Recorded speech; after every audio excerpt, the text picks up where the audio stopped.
जय हिंद दोस्तों। मेरे YouTube channel learn with SKP में आपका हार्दिक स्वागत है। दोस्तों, आज हम विश्व इतिहास के बारे में पढ़ेंगे।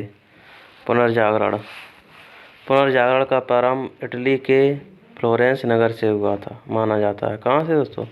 पुनर्जागरण का प्रारंभ कहाँ से माना जाता है? इटली के फ्लोरेंस नगर से।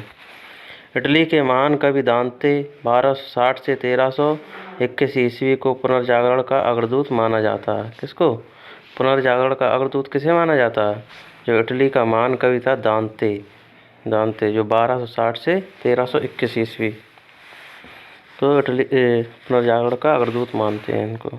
इनका जन्म फ्लोरेंस नगर में हुआ था। किनका? दांते का। दांते ने प्राचीन लैटिन भाषा को छोड़कर तत्कालीन इटली की बोल चाल की भाषा टस्कन में डिवाइन कॉमेडी नामक काव्य लिखा। डिवाइन कॉमेडी नामक काव्य किसने लिखा दोस्तों? दांते ने। इसमें दांते ने स्वर्ग और नरक की एक काल्पनिक यात्रा का वर्णन किया था। किसमें? डिवाइन कॉमेडी में स्वर्ग और नरक की एक काल्पनिक यात्रा का वर्णन किया था दांते ने। दांते के बाद पुनर्जागरण की भावना का प्रश्रय देने वाला दूसरा व्यक्ति पेट्रॉक था। दांते के बाद कौन था दूसरा व्यक्ति? पेट्रॉक था। 1304 से 1367 ईस्वी। पुनर्जागरण की भावना देने का प्रश्रय दूसरा व्यक्ति पेट्रॉक 1304 से 1367 था दोस्तों। पेट्रॉक को मानववाद का संस्थापक माना जाता है। वह इटली का निवासी था। पेट्रॉक को किसका संस्थापक माना जाता है? मानववाद को। और पेट्रॉक कहाँ का निवासी था? इटली का निवासी था दोस्तों पेट्रॉक। इटालियन गद्य का जनक कहानीकार बोकेशियो सन 1313 से 1375 ईस्वी को माना जाता है। जो इटालियन गद्य का जनक कहानीकार कौन था? बोकेशियो था, जो सन 1313 से 1375 ईस्वी को माना जाता है दोस्तों। कहानीकार बोकेशियो की डेकामेरॉन प्रसिद्ध पुस्तक है। जो कहानीकार बोकेशियो की डेकामेरॉन है वो प्रसिद्ध पुस्तक है दोस्तों। आधुनिक विश्व का प्रथम राजनीतिक चिंतक फ्लोरेंस निवासी मैकियावेली। कौन दोस्तों? आधुनिक विश्व का प्रथम राजनीतिक चिंतक कौन? फ्लोरेंस निवासी मैकियावेली है, जो 1469 से 1567 ईस्वी दोस्तों को माना जाता है। किसको माना जाता है? मैकियावेली को माना जाता है। मैकियावेली की प्रसिद्ध पुस्तक है द प्रिंस, जो राज्य का एक नवीन चित्र प्रस्तुत करती है। मैकियावेली की प्रसिद्ध पुस्तक कौन सा दोस्तों? The Prince. आधुनिक राजनीतिक दर्शन का जनक मैकियावेली को कहा गया है। आधुनिक जो राजनीतिक दर्शन का जनक किसे कहा गया दोस्तों? मैकियावेली को कहा गया है। पुनर्जागरण की भावना की पूर्ण अभिव्यक्ति इटली के 3 कलाकारों की कृतियों में मिलती है। ये कलाकार थे Leonardo da Vinci, Michael Angelo और राफेल। ये पुनर्जागरण की भावना की पूर्ण अभिव्यक्ति इटली किन 3 कलाकारों में मिलती है दोस्तों? Leonardo da Vinci, Michael Angelo और राफेल। लियोनार्डो दा विंची एक बहुमुखी प्रतिभा संपन्न व्यक्ति था। वह चित्रकार, मूर्तिकार, इंजीनियर, वैज्ञानिक, दार्शनिक, कवि और गायक था। ये दोस्तों ऑलराउंडर थे लियोनार्डो दा विंची। चित्रकार भी थे, मूर्तिकार भी थे, इंजीनियर भी थे, वैज्ञानिक भी थे, दार्शनिक भी थे, कवि भी थे और गायक भी था Leonardo da Vinci. Leonardo da Vinci the last supper और मोनालिसा नामक अमर चित्रों के रचयिता होने के कारण प्रसिद्ध थे। किसके कारण दोस्तों? द लास्ट सपर और मोनालिसा नामक अमर चित्रों के रचयिता होने के कारण ये प्रसिद्ध थे Leonardo da Vinci. Michael Angelo भी एक अद्भुत मूर्तिकार एवं चित्रकार थे। कौन दोस्तों? माइकल एंजेलो भी एक अद्भुत मूर्तिकार एवं चित्रकार थे। द लास्ट जजमेंट एवं the fall of man Michael Angelo की कृतियाँ हैं। माइकल एंजेलो ने कौन कौन लिखी? द लास्ट जजमेंट और द फॉल ऑफ मैन, ये माइकल एंजेलो की कृतियाँ हैं दोस्तों। सिस्तान के गिरजाघर की छत में माइकल एंजेलो के द्वारा ही चित्र बनाए गए हैं। जो इस सिस्तान के गिरजाघर में चित्र बने दोस्तों किसने बनाए हैं? माइकल एंजेलो ने। राफेल भी इटली का एक चित्रकार था। इसकी सर्वश्रेष्ठ कृति जीसस क्राइस्ट की माता मैडोना का चित्र है। ये मैडोना का चित्र किसने बनाया दोस्तों? राफेल ने। और ये कहाँ का था? इटली का था राफेल।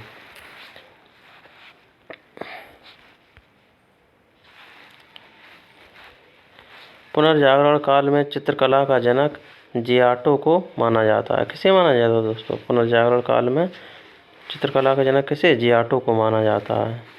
पुनर्जागरण काल का सर्वश्रेष्ठ निबंधकार इंग्लैंड का फ्रांसिस बेकन था। ये जो पुनर्जागरण काल का सर्वश्रेष्ठ निबंधकार कौन था? जो इंग्लैंड का फ्रांसिस बेकन था। ये हॉलैंड के इरासमस ने अपनी पुस्तक द ग्रेज ऑफ फॉली में व्यंग्यात्मक ढंग से पादरियों के अनैतिक जीवन एवं ईसाई धर्म की कुरीतियों पर प्रहार किया है। किसने दोस्तों? ये हॉलैंड के इरासमस ने अपनी पुस्तक इरासमस ने कौन सी पुस्तक लिखी थी? The praise of folly. England के लेखक टॉमस मूर ने अपनी पुस्तक यूटोपिया में आदर्श समाज का चित्र प्रस्तुत किया है। ये यूटोपिया पुस्तक किसने लिखी है दोस्तों? टॉमस मूर ने। मार्टिन लूथर ने जर्मन भाषा में बाइबल का अनुवाद प्रस्तुत किया है। बाइबल का अनुवाद जर्मन भाषा में किसने प्रस्तुत किया दोस्तों? मार्टिन लूथर ने प्रस्तुत किया है जर्मन भाषा में। Romeo and Juliet Shakespeare England की अमर कृति हैं। रोमियो और जूलियट किसने लिखी थी? शेक्सपियर ने लिखी थी दोस्तों। इंग्लैंड के थे शेक्सपियर। इंग्लैंड के रोजर बेकन को आधुनिक प्रयोगात्मक विज्ञान का जन्मदाता माना जाता है। ये रोजर बेकन कहाँ के दोस्तों? इंग्लैंड के थे। और आधुनिक प्रयोगात्मक विज्ञान का जन्मदाता किसे कहा जाता है? रोजर बेकन को। सौर मंडल का केंद्र है दोस्तों। पृथ्वी सौर मंडल का केंद्र है। किसने कहा था? किसने बताया? पृथ्वी सौर मंडल। इसका खंडन सर्वप्रथम पोलैंड निवासी कोपरनिकस ने किया था। किसने दोस्तों? कोपरनिकस ने। गैलीलियो 1560 से 1542 ईस्वी 1642 ईस्वी। गैलीलियो 1560 से 1642 ईस्वी ने भी कोपरनिकस के सिद्धांत का समर्थन किया दोस्तों।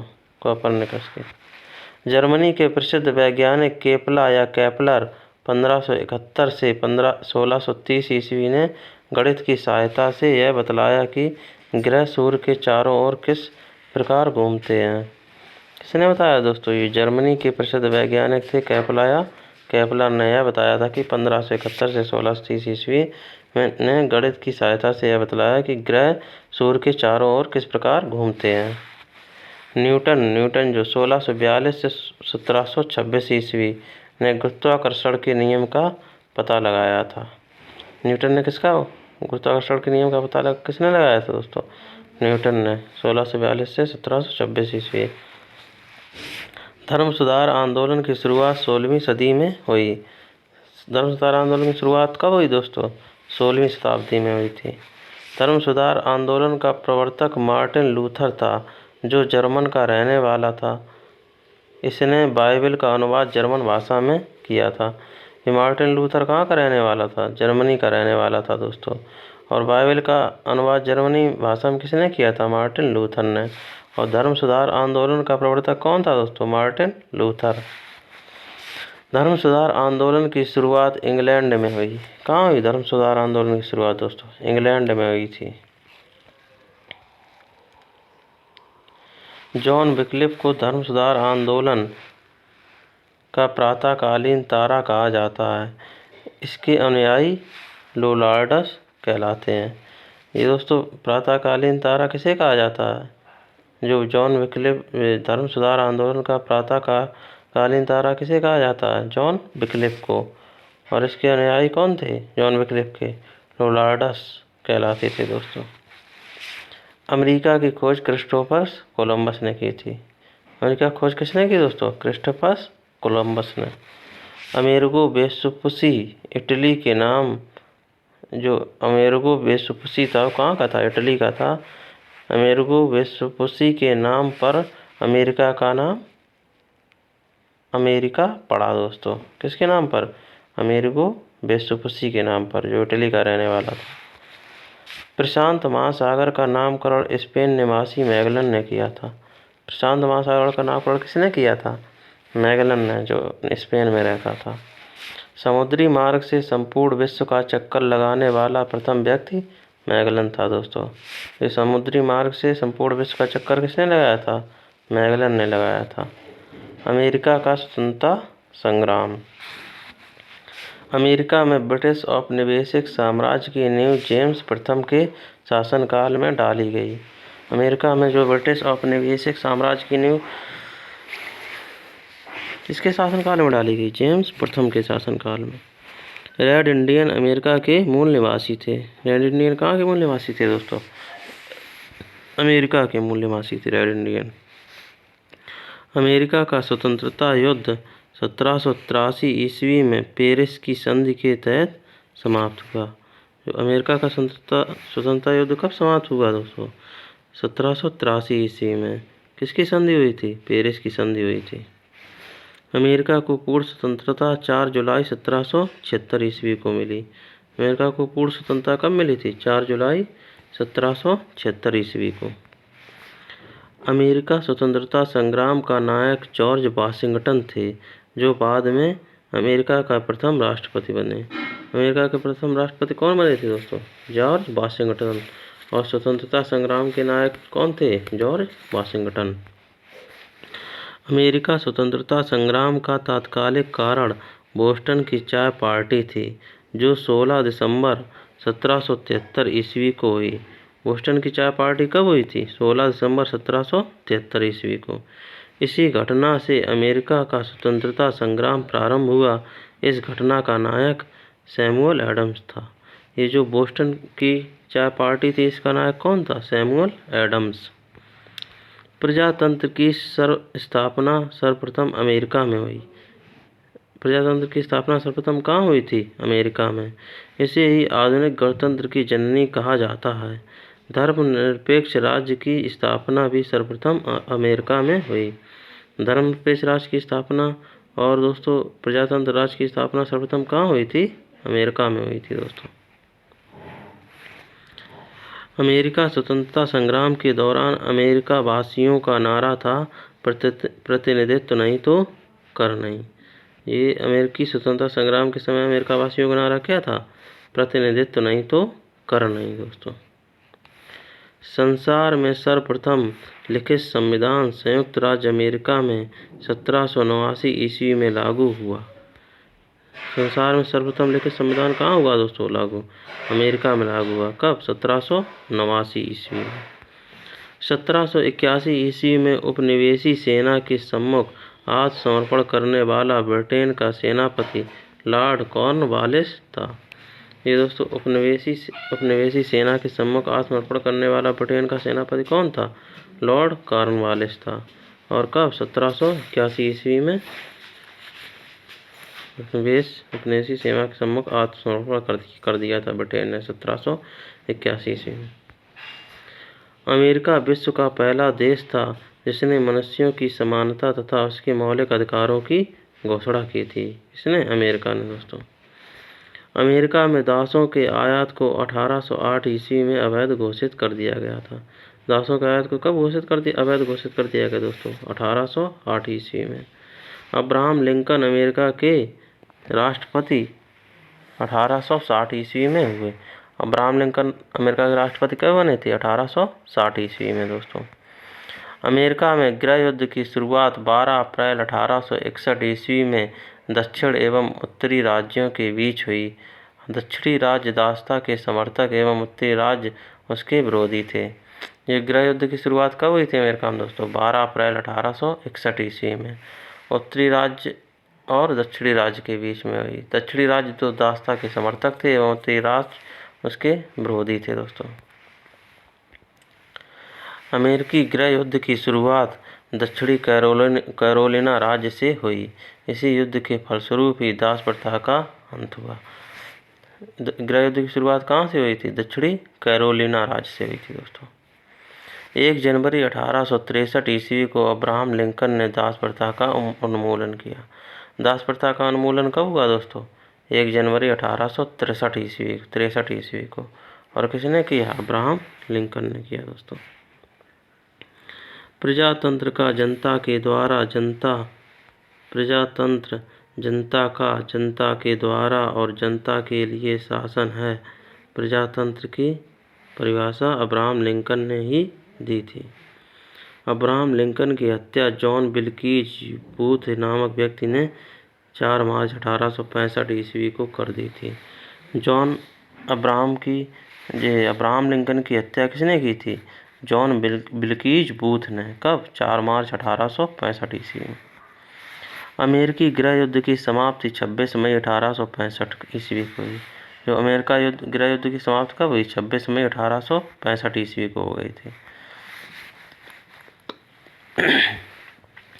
अमेरिका फिलोसोफिकल सोसाइटी की स्थापना बेंजामिन फ्रैंकलिन ने की थी। जो अमेरिका की फिलोसोफिकल सोसाइटी की स्थापना किसने की थी? बेंजामिन फ्रैंकलिन ने की थी। फ्रांस की राज्य क्रांति 1789 ईस्वी में लुई 16वां के शासनकाल में हुई। इस समय फ्रांस में सामंती व्यवस्था थी। फ्रांस की राज्य क्रांति कब हुई थी? 1789 ईस्वी में लुई 16वां के शासनकाल में हुई थी दोस्तों। 14 जुलाई 1789 ईस्वी को क्रांतिकारियों ने बास्तील के कारागृह के फाटक को तोड़कर बंदियों को मुक्त कर दिया। तब से 14 जुलाई को फ्रांस में राष्ट्रीय दिवस के रूप में मनाया जाता है। कब से दोस्तों? 14 जुलाई 1789 ईस्वी क्रांतिकारियों ने कहा बास्तील के कारागृह के फाटक को तोड़ दिया था और बंदियों को मुक्त कर दिया। तब से 14 जुलाई को फ्रांस में राष्ट्रीय दिवस के रूप में मनाया जाता है। फ्रांस में राष्ट्रीय दिवस कब मनाया जाता है दोस्तों? 14 जुलाई को। समानता, स्वतंत्रता और बंधुत्व का नारा फ्रांस की राज्य क्रांति की देन है। इस फ्रांस की राज्य क्रांति की देन क्या है? समानता, स्वतंत्रता और बंधुत्व का नारा। मैं ही राज्य हूँ और मेरे शब्द ही कानून हैं, यह कथन लुई 14वां ने कहा था। लुई 14वां ने क्या कहा था? मैं ही राज्य हूँ और मेरे शब्द ही कानून हैं। वर्साय के शीश महल का निर्माण लुई 14वां ने करवाया। वर्साय के शीश महल का निर्माण किसने करवाया? लुई 14वां ने करवाया दोस्तों। वर्साय को फ्रांस की राजधानी लुई 14वां ने बनाया था। जो वर्साय को जो फ्रांस की राजधानी वर्साय को किसने बनाया था दोस्तों? लुई 14वां ने। लुई 16वां 1774 ईस्वी में फ्रांस की गद्दी पर बैठा। लुई 16वां फ्रांस की गद्दी पर कब बैठा था दोस्तों? 1774 ईस्वी को। लुई 16वां की पत्नी मैरी एंतोनेट ऑस्ट्रिया की राजकुमारी थी। ये लुई 16वां की पत्नी मैरी एंतोनेट कहाँ की राजकुमारी थी? ऑस्ट्रिया की राजकुमारी थी। राष्ट्र की समाधि वर्साय की भड़कीला राज दरबार था। ये राष्ट्र की समाधि वर्साय के भड़कीला राज दरबार था दोस्तों। लुई 16वां को देशद्रोह के अपराध में फांसी दी गई। लुई 16वां को किसके अपराध में फांसी दी गई थी? देशद्रोह के अपराध में फांसी दी गई थी लुई 16वां को दोस्तों। टैले एक प्रकार का भूमि कर था। टैले एक प्रकार का क्या था? भूमि कर। फ्रांसीसी क्रांति में वॉल्टेयर, मॉन्टेस्क्यू एवं रूसो ने सर्वाधिक योगदान किया। फ्रांसीसी क्रांति में किसने? वॉल्टेयर ने, मॉन्टेस्क्यू ने और रूसो ने सर्वाधिक योगदान दिया था। वॉल्टेयर चर्च का विरोधी था। वॉल्टेयर किसका विरोधी था? चर्च का विरोधी था। रूसो फ्रांस में प्रजातंत्रात्मक शासन पद्धति का समर्थक था। रूसो फ्रांस में प्रजातंत्रात्मक शासन पद्धति का समर्थक था। 100 चूहों की अपेक्षा एक सिंह का शासन उत्तम है। यह किसने कहा था? वॉल्टेयर ने कहा था दोस्तों। क्या कहा था? 100 चूहों की अपेक्षा एक सिंह का शासन उत्तम है। किसने कहा था? वॉल्टेयर ने कहा था। सोशल कॉन्ट्रैक्ट रूसो की एवं लेटर्स ऑन इंग्लिश वॉल्टेयर की रचना थी। सोशल कॉन्ट्रैक्ट किसने लिखी थी? रूसो ने। और लेटर्स ऑन इंग्लिश किसने लिखी थी? वॉल्टेयर ने दोस्तों लिखी थी। कानून की आत्मा की रचना मॉन्टेस्क्यू ने की। कानून की आत्मा की रचना किसने की थी दोस्तों? मॉन्टेस्क्यू ने की थी। स्टेट्स जनरल के अधिवेशन की शुरुआत 5 मई 1789 ईस्वी में हुई थी। स्टेट्स जनरल के अधिवेशन की शुरुआत कब हुई थी? 5 मई 1789 ईस्वी को हुई थी। माप तौल की दशमलव प्रणाली फ्रांस की देन है। माप तौल की दशमलव प्रणाली किसकी देन है? फ्रांस की देन है दोस्तों।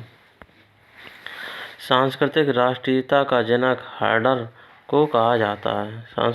सांस्कृतिक राष्ट्रीयता का जनक किससे कहा जाता है? हाइडर को कहा जाता है। नेपोलियन का जन्म 15 अगस्त 1769 ईस्वी को कोर्सिका द्वीप की राजधानी अजासियो में हुआ। नेपोलियन का जन्म कहाँ हुआ? 15 अगस्त 1769 ईस्वी को कोर्सिका द्वीप की राजधानी अजासियो में हुआ था दोस्तों। नेपोलियन के पिता का नाम कार्लो बोनापार्ट था। नेपोलियन के पिता का नाम क्या था? कार्लो बोनापार्ट था दोस्तों। नेपोलियन ने ब्रिटेन की सैनिक अकादमी में शिक्षा प्राप्त की थी। नेपोलियन ने कहाँ शिक्षा प्राप्त की थी? ब्रिटेन के सैनिक अकादमी में दोस्तों। 1796 ईस्वी में नेपोलियन ने इटली में ऑस्ट्रिया के प्रमुख को समाप्त किया। कब? ऑस्ट्रिया के प्रमुख को समाप्त कब किया था इटली में नेपोलियन ने दोस्तों? 1796 ईस्वी में।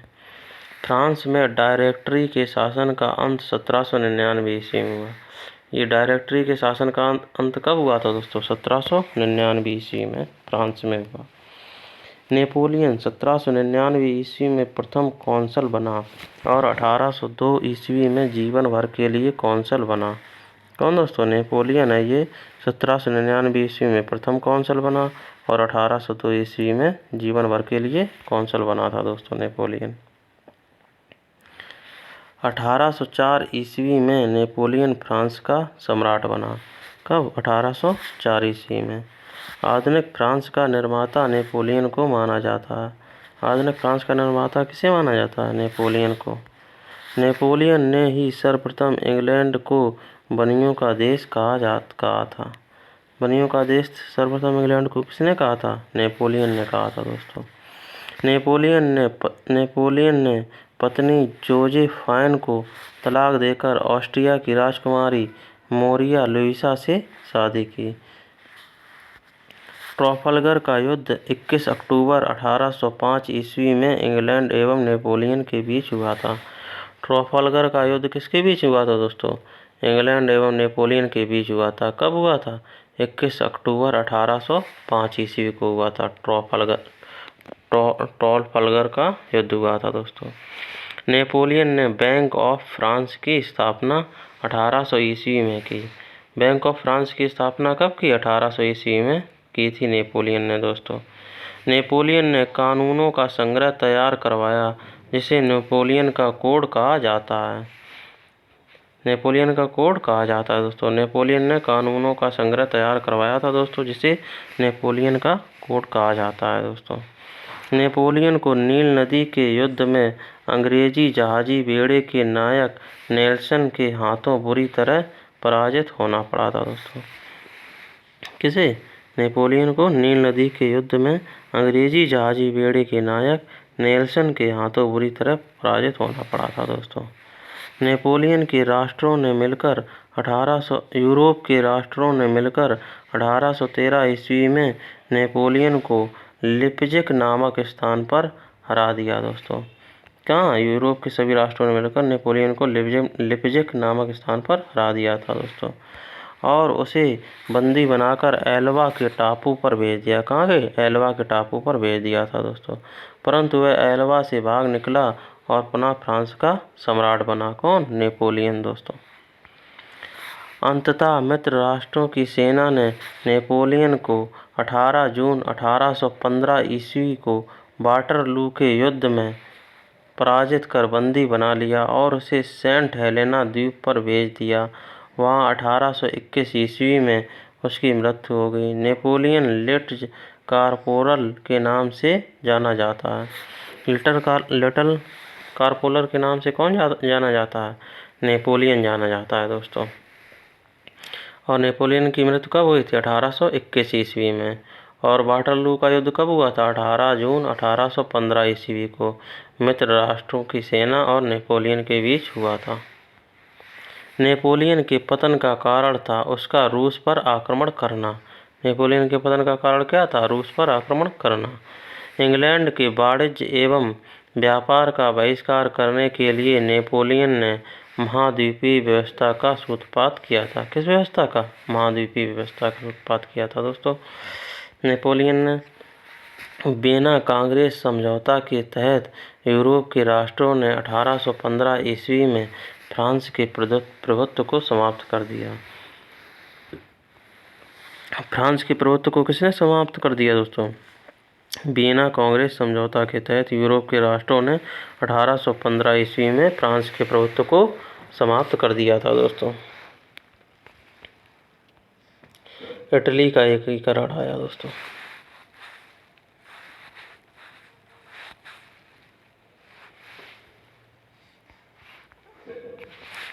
क्या दोस्तों? इटली का एकीकरण 19वीं सदी के पूर्वार्ध में इटली में 13 राज्य थे। कितने राज्य थे? इटली में 13 राज्य थे। इटली के एकीकरण का जनक जोसेफ मेजनी को माना जाता है। किसे दोस्तों? जोसेफ मेजनी को। मेजनी का जन्म जेनेवा में हुआ था। मेजनी का जन्म कहाँ हुआ था? जेनेवा में हुआ था दोस्तों। इटली के एकीकरण में सबसे बड़ा बाधक कौन था? ऑस्ट्रिया था। किसके? इटली के एकीकरण में सबसे बड़ा बाधक कौन था? ऑस्ट्रेलिया था दोस्तों।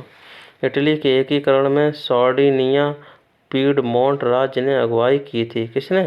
सार्डिनिया पीडमोंट राज्य ने अगुवाई की थी दोस्तों इटली के एकीकरण में। इटली की समस्या को काउंट काबूर ने अंतर्राष्ट्रीय समस्या बना दिया। किसने दोस्तों? काउंट काबूर ने। इटली के एकीकरण की तलवार गैरीबाल्डी को कहा जाता है। इटली के एकीकरण की तलवार किसे कहा जाता है? गैरीबाल्डी को। इटली के एकीकरण का श्रेय मेजनी, काउंट काबूर और गैरीबाल्डी को दिया जाता है। किसे दिया जाता है? मेजनी, काउंट काबूर और गैरीबाल्डी को इटली का एकीकरण का श्रेय दिया जाता है। यंग इटली की स्थापना 1831 ईस्वी में जोसेफ मेजनी ने की थी। यंग इटली की स्थापना किसने की थी? जोसेफ मेजनी ने। कब? 1831 ईस्वी में। गैरीबाल्डी लाल कुर्ती नाम से सेना का संगठन गैरीबाल्डी लाल कुर्ती नाम से सेना का संगठन ने किया था दोस्तों। लाल कुर्ती सेना का संगठन किसने किया था? गैरीबाल्डी ने दोस्तों। और कार्बोनरी सोसाइटी का संस्थापक गिबर्टी था। कौन दोस्तों? एक कार्बोनरी सोसाइटी का संस्थापक कौन था? गिबर्टी था दोस्तों। और विक्टर एमेनुएल सार्डिनिया का शासक था। सार्डिनिया का शासक कौन था? Victor Emmanuel. इटली के एकीकरण की शुरुआत लोम्बार्डी सार्डिनिया राज्यों के मेल से हुई। इटली के एकीकरण की शुरुआत किससे हुई? लोम्बार्डी और सार्डिनिया के राज्यों के मेल से हुई थी दोस्तों। इटली राष्ट्र का जन्म 2 अप्रैल 1860 ईस्वी को माना जाता है। इटली राष्ट्र का जन्म कब माना जाता है? 2 अप्रैल 1860 ईस्वी को। 1871 ईस्वी में रोम को संयुक्त इटली की राजधानी घोषित किया। किसे? रोम को दोस्तों। कब? 1871 ईस्वी में। यदि समाज में क्रांति लानी हो तो क्रांति का नेतृत्व नवयुवकों के हाथ में दो दो, एक कथन जोसेफ मेजनी कहा है। किसका? जोसेफ मेजनी क्या कहा था? यदि समाज में क्रांति लानी हो तो क्रांति का नेतृत्व नवयुवकों के हाथ में दे दो। इटली का एकीकरण 1871 ईस्वी में काउंट काबूर ने किया था। इटली का एकीकरण किसने किया था? काउंट काबूर ने किया था। कब दोस्तों? 1871 ईस्वी में। इटली की एकता का जन्मदाता नेपोलियन को कहा जाता है। नेपोलियन को क्या कहा जाता है? इटली के एकता का जन्मदाता कहा जाता है दोस्तों। जर्मनी का एकीकरण। जर्मनी का एकीकरण। जर्मनी का एकीकरण बिस्मार्क ने किया। जर्मनी का एकीकरण किसने किया था दोस्तों? बिस्मार्क ने। बिस्मार्क प्रुसा के शासक विलियम प्रथम का प्रधानमंत्री था। कौन दोस्तों? बिस्मार्क।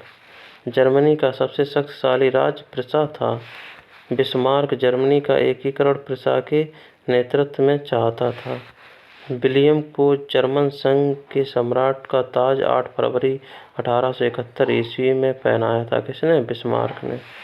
बिस्मार्क को सबसे अच्छा भय फ्रांस से था। सबसे अधिक भय किससे था? फ्रांस से था बिस्मार्क को। जर्मनी में राष्ट्रीयता का संदेश वाहक नेपोलियन बोनापार्ट को माना जाता है। ये राष्ट्रीयता का संदेश वाहक जर्मनी में किसको माना जाता है? नेपोलियन बोनापार्ट को। जर्मनी के आर्थिक राष्ट्रवाद का पिता फ्रेडरिक लिस्ट को माना जाता है। आर्थिक राष्ट्रवाद का पिता किसे कहते हैं? जर्मनी में फ्रेडरिक लिस्ट को दोस्तों। जर्मनी राष्ट्रीय सभा को डायट के नाम से जाना जाता है। यह फ्रैंकफर्ट में होती थी। जो जर्मनी राष्ट्रीय सभा कहाँ होती थी? डायट में होती थी। और कहाँ? डायट को कहा जाता है, डायट के नाम से जाना जाता है। और कहाँ होती थी? फ्रैंकफर्ट में होती थी दोस्तों।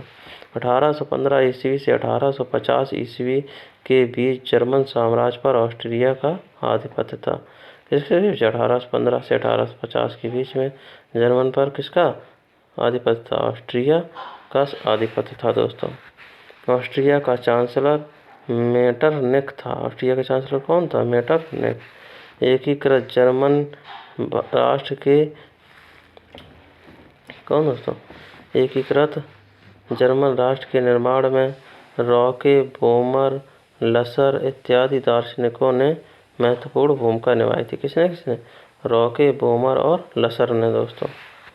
फ्रैंकफर्ट संविधान सभा का गठन मई 1848 ईस्वी में किया गया।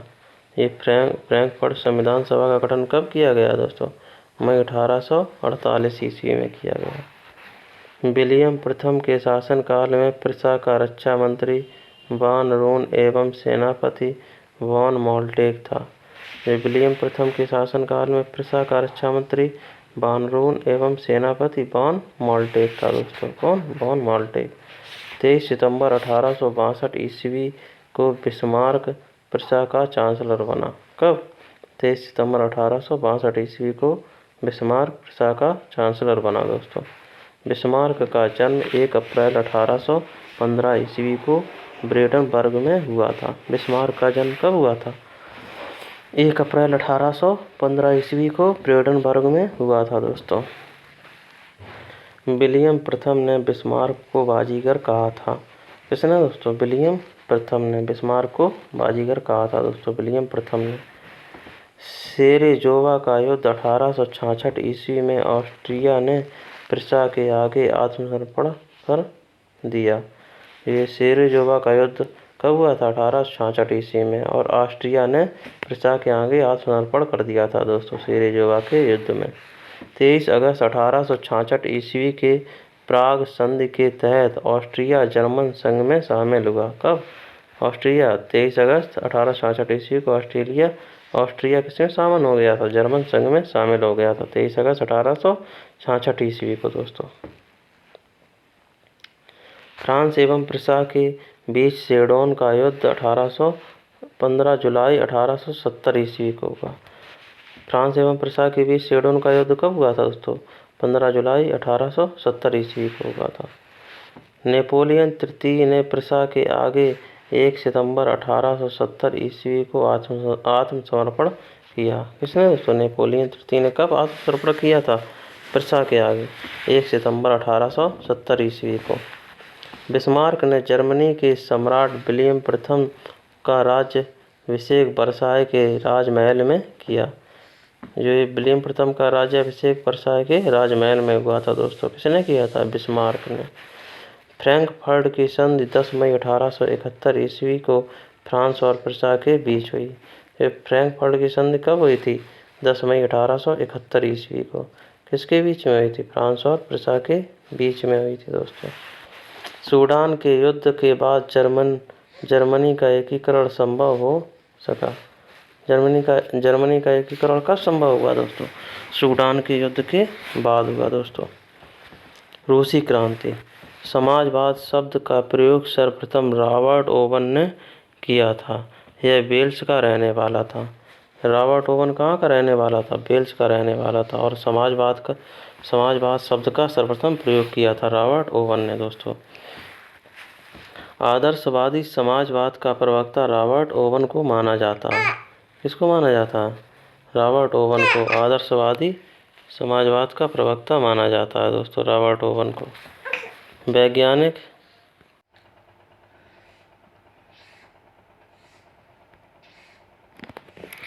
रूसी क्रांति दोस्तों, कौन?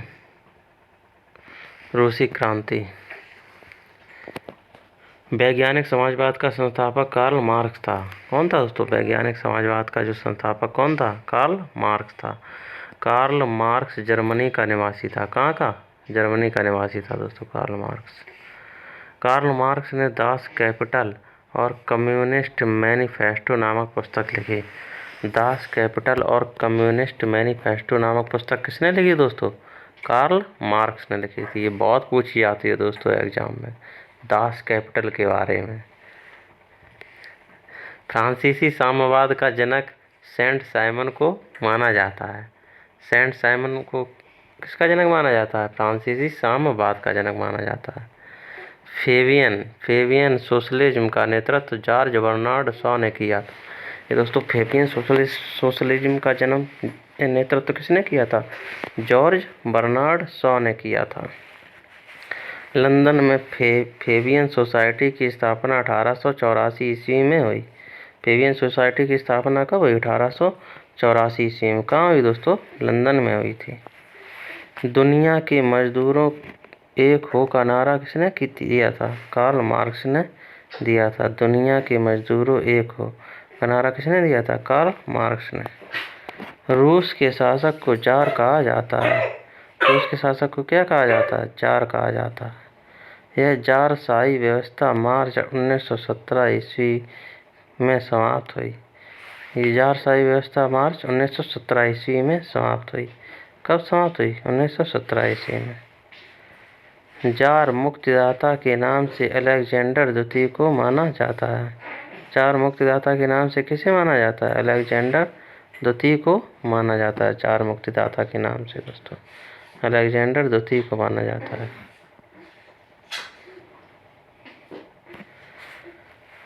रूस का अंतिम जार शासक जार निकोलस द्वितीय था। रूस का अंतिम जार शासक कौन था? जार निकोलस द्वितीय था। 1917 ईस्वी में हुई रूसी क्रांति का तात्कालिक कारण प्रथम विश्व युद्ध में रूस की पराजय था दोस्तों।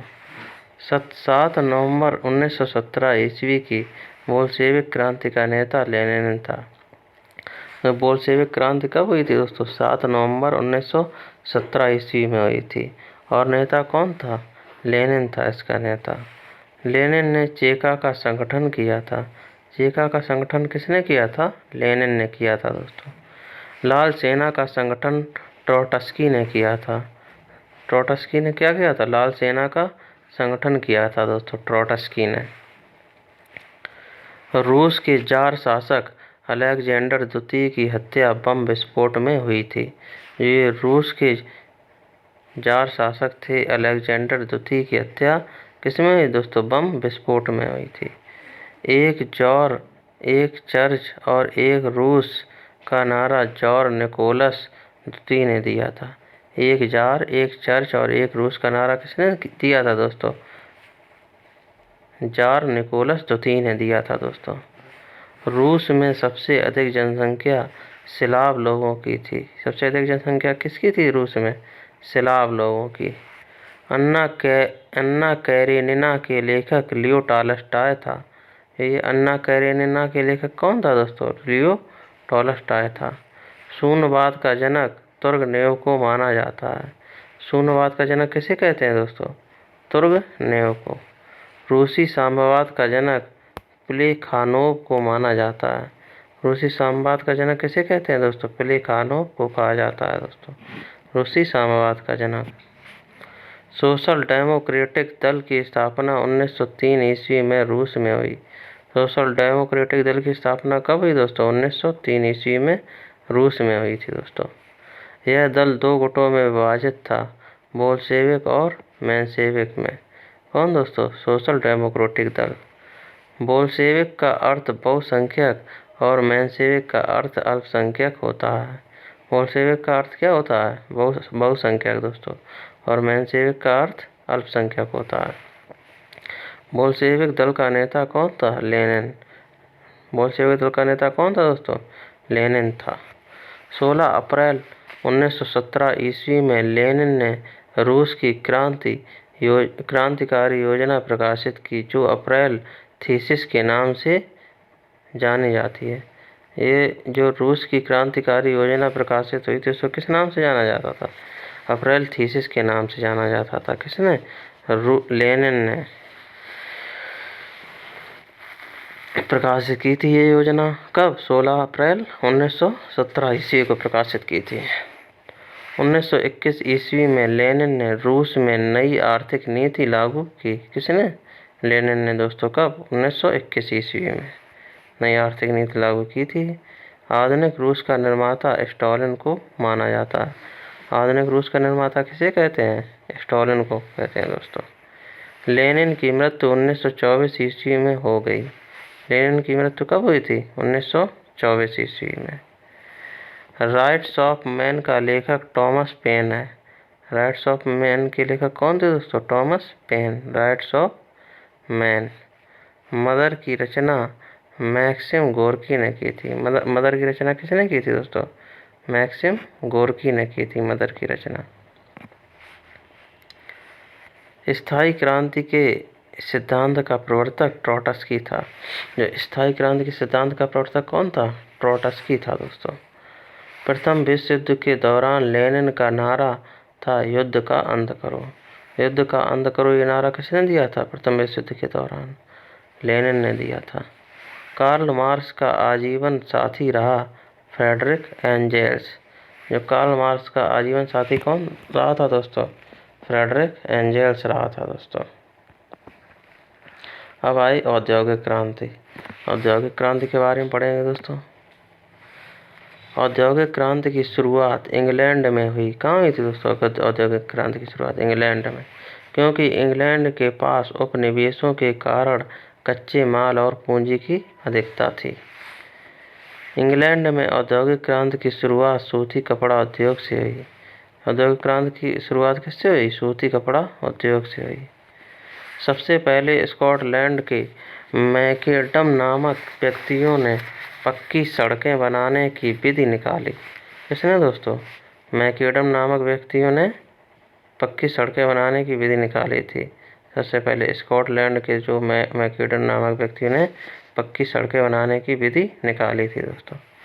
1761 ईस्वी में ब्रिंडले नामक इंजीनियर ने मैनचेस्टर से वर्सले तक नहर बनाई। मैनचेस्टर से वर्सले तक नहर किसने बनाई थी दोस्तों? ब्रिंडले नामक इंजीनियर ने बनाई थी। 1761 ईस्वी में बनाई थी दोस्तों। 1814 ईस्वी में जॉर्ज स्टीफेंस ने रेल द्वारा खानों से बंदरगाहों तक कोयला ले जाने के लिए भाप इंजन का प्रयोग किया था दोस्तों। भाप इंजन का प्रयोग किया किसने दोस्तों?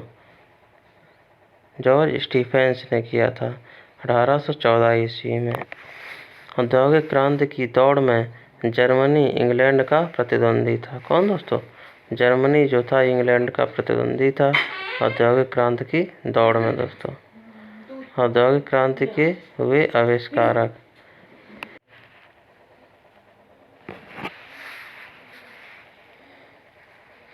औद्योगिक क्रांति के हुए आविष्कारक और वर्ष। तेज चलने वाला शटल किसने खोजा था दोस्तों? ये जॉन ने खोजा था। कब? 1733 ईस्वी में। तेज चलने वाला शटल जॉन 1733 ईस्वी। स्पिनिंग जेनी का आविष्कार किसने किया था? जेम्स हारग्रीव्स ने किया था। कब? 1765 ईस्वी में। स्पिनिंग जेनी जो पानी की शक्ति से चालित था, ये स्पिनिंग जेनी, इसका आविष्कार रिचर्ड आर्कराइट ने किया था 1767 ईस्वी में। और स्पिनिंग म्यूल का आविष्कार क्रॉम्पटन ने किया था 1776 ईस्वी में। और घोड़ा द्वारा चलाए जाने वाला करघा, इसका कॉर्डराइट ने आविष्कार किया था। और सेफ्टी लैंप का आविष्कार हम्फ्री डेवी ने किया था दोस्तों 1815 ईस्वी में। किसने दोस्तों? हम्फ्री डेवी ने 1815 ईस्वी में किया था। इंग्लैंड की क्रांति। इंग्लैंड की क्रांति के बारे में पढ़ेंगे दोस्तों। इंग्लैंड में गृह युद्ध चार्ल्स प्रथम के शासनकाल में 1642 ईस्वी में हुआ दोस्तों। इंग्लैंड में गृह युद्ध कब हुआ था? 1642 ईस्वी में चार्ल्स प्रथम के शासनकाल में हुआ था। इंग्लैंड में गौरवपूर्ण क्रांति 1688 ईस्वी में हुई। उस समय इंग्लैंड का शासक जेम्स द्वितीय था। दोस्तों ये गौरवपूर्ण क्रांति कब हुई थी? 1688 ईस्वी में। और जो इंग्लैंड का शासक कौन था? जेम्स द्वितीय था। 100 वर्षीय युद्ध इंग्लैंड एवं फ्रांस के बीच हुआ। 100 वर्षीय युद्ध किसके बीच हुआ? इंग्लैंड एवं फ्रांस के बीच हुआ दोस्तों। गुलाबों का युद्ध इंग्लैंड में हुआ। गुलाबों का युद्ध कहाँ हुआ था दोस्तों? इंग्लैंड में हुआ था। इंग्लैंड के सामंतों ने राजा जॉन को सन 1215 ईस्वी में एक अधिकार पत्र पर हस्ताक्षर करने को मजबूर किया। किसने दोस्तों? इंग्लैंड के सामंतों ने राजा जॉन को सन 1215 ईस्वी में एक अधिकार पत्र पर हस्ताक्षर करने को मजबूर कर दिया था। इस अधिकार पत्र को मैग्ना कार्टा कहा जाता है। यह सर्वसाधारण के अधिकारों का घोषणा पत्र था। ट्यूडर वंश के शक्तिशाली राजाओं ने शासनकाल में किस वंश के दोस्तों? ट्यूडर वंश के शक्तिशाली राजाओं के शासनकाल में संसद उनके हाथों की कठपुतली बनी रही। किसके हाथों की दोस्तों? शक्तिशाली राजाओं के हाथों की। एलिजाबेथ प्रथम का संबंध ट्यूडर वंश से था। एलिजाबेथ का संबंध किससे था दोस्तों? ट्यूडर वंश से था। इंग्लैंड में गृह युद्ध 7 वर्षों तक चला। इंग्लैंड में गृह युद्ध कब तक चला दोस्तों? 7 वर्षों तक चला। इंग्लैंड के राजा चार्ल्स प्रथम को फांसी की सजा दी गई। किसको दोस्तों? इंग्लैंड के जो राजा थे चार्ल्स प्रथम, इनको फांसी की सजा दी गई थी। गृह युद्ध के दौरान राजा के समर्थकों को कैवेलियर कहा गया था और संसद के समर्थकों को राउंड हेड्स कहा गया था। कब दोस्तों? जो गृह युद्ध के दौरान जो राजा के जो समर्थक थे उन्हें कैवेलियर कहा गया था और जो ये संसद के समर्थक थे उन्हें राउंड हेड्स कहा गया था दोस्तों। प्रथम विश्व युद्ध। प्रथम विश्व युद्ध के बारे में पढ़ेंगे दोस्तों। प्रथम विश्व युद्ध की शुरुआत 28 जुलाई 1914 ईस्वी को हुई। यह 4 वर्षों तक चला। इसमें 37 देशों ने भाग लिया। प्रथम विश्व युद्ध कब शुरू हुआ था? 28 जुलाई 1914 ईस्वी को और 4 वर्षों तक चला था ये दोस्तों और 37 देशों ने भाग लिया था।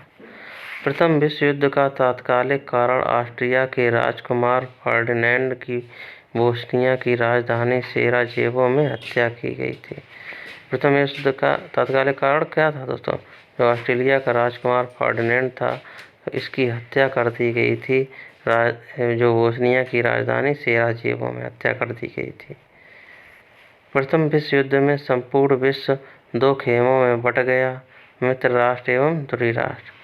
प्रथम विश्व युद्ध के संपूर्ण विश्व किस में बंट गया? मित्र राष्ट्र एवं ध्रुवी राष्ट्र में बंट गया दोस्तों।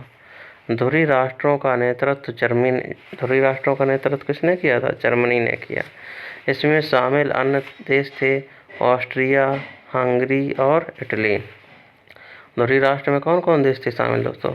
ऑस्ट्रिया, हंगरी और इटली थे ये प्रथम विश्व युद्ध में जो जर्मनी के साथ थे। और दोस्तों ये मित्र राष्ट्र थे। मित्र राष्ट्र में शामिल कौन कौन से देश थे? मित्र राष्ट्रों में इंग्लैंड, जापान, संयुक्त राज्य अमेरिका, रूस एवं फ्रांस शामिल था। मित्र राष्ट्रों में कौन कौन थे? इंग्लैंड था, जापान था, संयुक्त राज्य अमेरिका था, रूस एवं फ्रांस शामिल था दोस्तों। गुप्त संधियों की प्रणाली का जनक बिस्मार्क था। गुप्त संधियों की प्रणाली का जनक कौन था दोस्तों? बिस्मार्क था। ऑस्ट्रिया, जर्मनी एवं इटली के बीच त्रिगुट का निर्माण 1882 ईस्वी में हुआ। किसमें दोस्तों? ऑस्ट्रिया, जर्मनी एवं इटली के बीच त्रिगुट का निर्माण कब हुआ? 1882 ईस्वी में हुआ दोस्तों। सर्बिया की गुप्त क्रांतिकारी संस्था थी? कौन थी? काला हाथ। काला हाथ किसकी गुप्त क्रांतिकारी संस्था थी? सर्बिया की दोस्तों। रूस जापान युद्ध 1904 से 5 ईस्वी का अंत अमेरिकी राष्ट्रपति रूजवेल्ट की मध्यस्थता से हुआ। ये रूस जापान युद्ध जो 1904 से 5 ईस्वी का जो अंत हुआ था, अमेरिकी राष्ट्रपति रूजवेल्ट की मध्यस्थता से हुआ था। मोरक्को संकट 1906 ईस्वी में पैदा हुआ। मोरक्को संकट कब पैदा हुआ? 1906 ईस्वी में पैदा हुआ दोस्तों। प्रथम विश्व युद्ध के दौरान जर्मनी ने रूस पर आक्रमण किया। आक्रमण 1 अगस्त 1914 ईस्वी में फ्रांस पर आक्रमण 3 बार। दोस्तों, प्रथम विश्व युद्ध के दौरान जर्मनी ने रूस पर आक्रमण 1 अगस्त 1914 ईस्वी में एवं फ्रांस पर आक्रमण 3 अगस्त 1914 ईस्वी में किया। फ्रांस पर 3 अगस्त 1914 को और रूस पर 1 अगस्त 1914 ईस्वी को जर्मनी ने आक्रमण किया दोस्तों। 8 अगस्त 1914 को इंग्लैंड प्रथम विश्व युद्ध में शामिल हुआ। इंग्लैंड कब शामिल हुआ? 8 अगस्त 1914 ईस्वी को प्रथम विश्व युद्ध में शामिल हुआ दोस्तों। 26 अप्रैल 1915 ईस्वी को इटली मित्र राष्ट्रों की ओर से प्रथम विश्व युद्ध में शामिल हुआ। कब दोस्तों? जो 26 अप्रैल 1915 ईस्वी को इटली मित्र राष्ट्रों की ओर से प्रथम विश्व युद्ध में शामिल हुआ। 26 अप्रैल 1915 ईस्वी को। प्रथम विश्व युद्ध के समय अमेरिका का राष्ट्रपति वुडरो विल्सन था। प्रथम विश्व युद्ध के समय अमेरिका का राष्ट्रपति कौन था? वुडरो विल्सन था दोस्तों। अमेरिका 6 अप्रैल 1917 ईस्वी को प्रथम विश्व युद्ध में शामिल हुआ। कब? 6 अप्रैल 1917 ईस्वी को प्रथम विश्व युद्ध में शामिल हुआ अमेरिका। जर्मनी ने यू बोट द्वारा इंग्लैंड के लुसितानिया नामक जहाज को डुबाने के बाद अमेरिका प्रथम विश्व युद्ध में शामिल हुआ, क्योंकि उस जहाज पर मरने वाले 1153 व्यक्तियों में 128 व्यक्ति अमेरिकी थे दोस्तों। कितने व्यक्ति थे अमेरिकी? 128 व्यक्ति अमेरिकी थे। कौन? यू बोट जो द्वारा इंग्लैंड की लुसितानिया नामक जहाज डुबो दिया था जर्मनी ने दोस्तों। प्रथम विश्व युद्ध की समाप्ति 11 नवंबर 1918 ईस्वी को हुई। प्रथम विश्व युद्ध की समाप्ति कब हुई दोस्तों? 11 नवंबर 1918 ईस्वी को हुई। 18 जून 1919 ईस्वी को पेरिस शांति सम्मेलन हुआ, जिसमें 27 देश भाग ले रहे थे, मगर शांति संधियों की शर्तें केवल 3 देश ब्रिटेन, फ्रांस और अमेरिका तय कर रहे थे। कौन कौन दोस्तों? ब्रिटेन, फ्रांस और अमेरिका शांति संधियों जो शांति सम्मेलन हुआ 18 जून 1919 ईस्वी को पेरिस शांति सम्मेलन हुआ था दोस्तों। कब?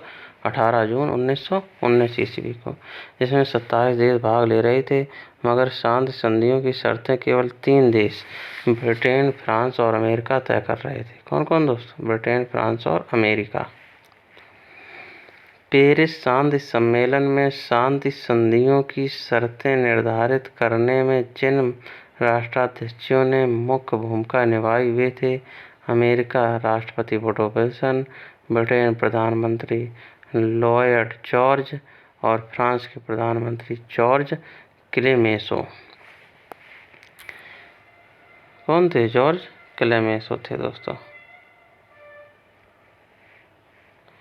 वर्साय की संधि 28 जून 1919 ईस्वी को जर्मनी के साथ हुई थी।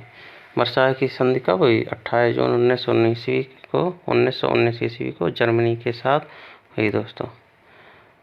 युद्ध के हार जाने के रूप में जर्मनी से 6 अरब 50 करोड़ पाउंड की राशि की मांग की गई। किससे? युद्ध के हार जाने के रूप में जर्मनी से कितने रुपए की मांग की गई? 6 अरब 50 करोड़ पाउंड की राशि की मांग की गई थी दोस्तों। अंतर्राष्ट्रीय क्षेत्र में प्रथम विश्व युद्ध का सबसे बड़ा योगदान राष्ट्र संघ की स्थापना थी। प्रथम विश्व युद्ध का सबसे बड़ा योगदान क्या था? राष्ट्र संघ की स्थापना थी दोस्तों। प्रथम विश्व युद्ध के दौरान होने वाली वर्साय की संधि में द्वितीय विश्व युद्ध का बीजारोपण हुआ। किसका? वर्साय की संधि में किसका बीजारोपण हुआ? द्वितीय विश्व युद्ध का दोस्तों। अब चीनी क्रांति आई। कौन दोस्तों? चीनी क्रांति। मंचू राजवंश का पतन 1911 ईस्वी में हुआ। किसका दोस्तों? मंचू राजवंश का पतन कब हुआ? 1911 ईस्वी में। 1911 ईस्वी में हुई चीनी क्रांति का नायक सन्यात सेन था। जो ये चीनी क्रांति हुई थी 1911 ईस्वी में दोस्तों, इसका नायक कौन था? सन्यात सेन था। 1905 ईस्वी में सन्यात सेन ने तुंग मेंग दल की स्थापना की, जिसका उद्देश्य चीन में मंचू वंश के शासन को समाप्त करना था। ये तुंग मेंग दल की स्थापना किसने की थी दोस्तों? सन्यात सेन ने की थी। कब? 1905 ईस्वी में की थी दोस्तों, और मंचू वंश के शासन को समाप्त करने के लिए दोस्तों। क्रांतिकारियों ने 29 दिसंबर 1911 ईस्वी में सन्यात सेन को अपनी सरकार का अध्यक्ष चुना। किसने दोस्तों? क्रांतिकारियों ने 19 दिसंबर 1911 ईस्वी में सन्यात सेन को अपनी सरकार का अध्यक्ष चुना दोस्तों, क्रांतिकारियों ने। कोविनेड लीग सोसाइटी का संस्थापक सन्यात सेन था। एक कोविनेड लीग सोसाइटी का संस्थापक कौन था दोस्तों? सन्यात सेन था। सन्यात सेन। 1911 ईस्वी की क्रांति के बाद चीन में गणतंत्र शासन पद्धति की स्थापना हुई। गणतंत्र शासन पद्धति की स्थापना चीन में कब हुई दोस्तों? 1911 की क्रांति के बाद। युआन शी काई के समर्थन में सन्यात सेन ने अपना नेतृत्व वापस ले लिया। किसके नेतृत्व में? युआन शी काई के समर्थन में सन्यात सेन ने अपना नेतृत्व वापस ले लिया दोस्तों। 1912 ईस्वी में सन्यात सेन ने कुओमिंतांग पार्टी की स्थापना की। इस पार्टी के पुनर्गठन के लिए सेन ने माइकेल बोरोदिन को आमंत्रित किया दोस्तों। ये कुओमिंतांग पार्टी की स्थापना किसने की थी दोस्तों? सन्यात सेन ने की थी। 1912 ईस्वी में की थी दोस्तों। डॉक्टर सन्यात सेन ने अपनी सेना के संगठन के लिए जनरल गैलेन को चुना। किसे चुना दोस्तों? जनरल गैलेन को अपनी सेना के जनरल गैलेन को चुना। सन्यात सेन ने अपनी सेना के संगठन के लिए जनरल किसे चुना? गैलेन को चुना दोस्तों। डॉक्टर सन्यात सेन ने 3 सिद्धांत। डॉक्टर सन्यात सेन के कितने? 3 सिद्धांत थे। राष्ट्रवाद, लोकतंत्रवाद और सामाजिक न्याय। राष्ट्रवाद, लोकतंत्रवाद और सामाजिक न्याय। ये सन्यात सेन के 3 सिद्धांत थे दोस्तों। डॉक्टर सन्यात सेन को चीन का राष्ट्रपिता कहा जाता है। किसे? सन्यात सेन को चीन का राष्ट्रपिता कहा जाता है। सन्यात सेन को दोस्तों। डॉक्टर सन्यात सेन की मृत्यु 1925 ईस्वी में हो गई थी। कब हुई थी? 1925 ईस्वी में। डॉक्टर सन्यात सेन की मृत्यु के बाद चियांग काई शेक ने 1926 ईस्वी में कुओमिंतांग पार्टी का नेतृत्व संभाला। 1926 ईस्वी में कुओमिंतांग पार्टी का नेतृत्व किसने संभाला? चियांग काई शेक ने दोस्तों, 1926 ईस्वी में। 1927 ईस्वी में कुओमिंतांग पार्टी से साम्यवादी लोग अलग हो गए। कब दोस्तों? 1927 ईस्वी में। चीन में गृह युद्ध 1928 ईस्वी में शुरू हुआ।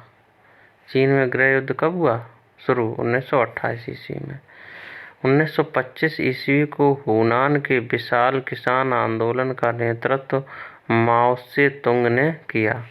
ये जो हुनान के विशाल किसान आंदोलन का नेतृत्व माओ से तुंग ने किया था। कब दोस्तों? 1925 ईस्वी में।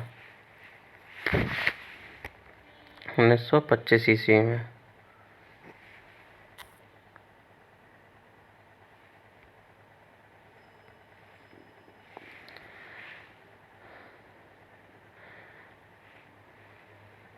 माओ से तुंग का जन्म 1893 ईस्वी में हुनान में हुआ था। माओ से तुंग का जन्म कब हुआ?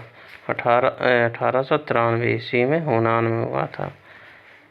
चियांग काई शेक ने केंद्रीय सरकार की सत्ता नॉनकिंग में संभाली। किसने दोस्तों? चियांग काई शेक ने केंद्रीय सरकार की सत्ता नॉनकिंग में संभाली दोस्तों, नॉनकिंग में।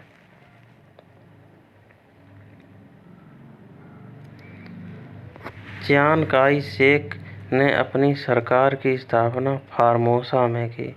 चियांग काई शेक ने अपनी सरकार की स्थापना कहाँ की दोस्तों? फार्मोसा में की। साम्यवादियों के दमन करने के लिए चियांग काई शेक ने ब्लू शर्ट आतंकवादी दल का संगठन किया। ये ब्लू शर्ट आतंकवादी दल का संगठन किसने किया था दोस्तों? चियांग काई शेक ने किया था दोस्तों। माओ से तुंग के नेतृत्व में 1 अक्टूबर 1949 ईस्वी जनवादी गणराज्य की स्थापना चीन में की गई। माओ से तुंग के नेतृत्व में दोस्तों ये 1 अक्टूबर 1949 को जनवादी गणराज्य की स्थापना की गई थी। कहाँ दोस्तों? चीन में। चीनी साम्यवादी गणतंत्र का प्रथम अध्यक्ष माओ से तुंग था। ये चीनी साम्यवादी गणतंत्र का प्रथम अध्यक्ष कौन था? माओ से तुंग था।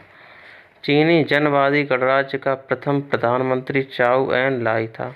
ये चीनी जनवादी गणराज्य का प्रथम प्रधानमंत्री कौन था? चाउ एन लाई था दोस्तों। चीन ने जनवादी गणराज्य की स्थापना हुनान में किया था। जनवादी गणराज्य की स्थापना चीन ने कहाँ? चीन की राजधानी कहाँ थी? हुनान थी। खुले द्वार की नीति चीन में अपनाई गई। किसकी? खुले द्वार की नीति कहाँ अपनाई गई? चीन में। चीन के द्वार खोलने का श्रेय ब्रिटेन को दिया जाता है। चीन का द्वार किसे खोलने का श्रेय दिया जाता है? ब्रिटेन को। खुले द्वार की नीति का प्रतिपादक जॉन हे था। खुले द्वार का प्रतिपादक कौन था?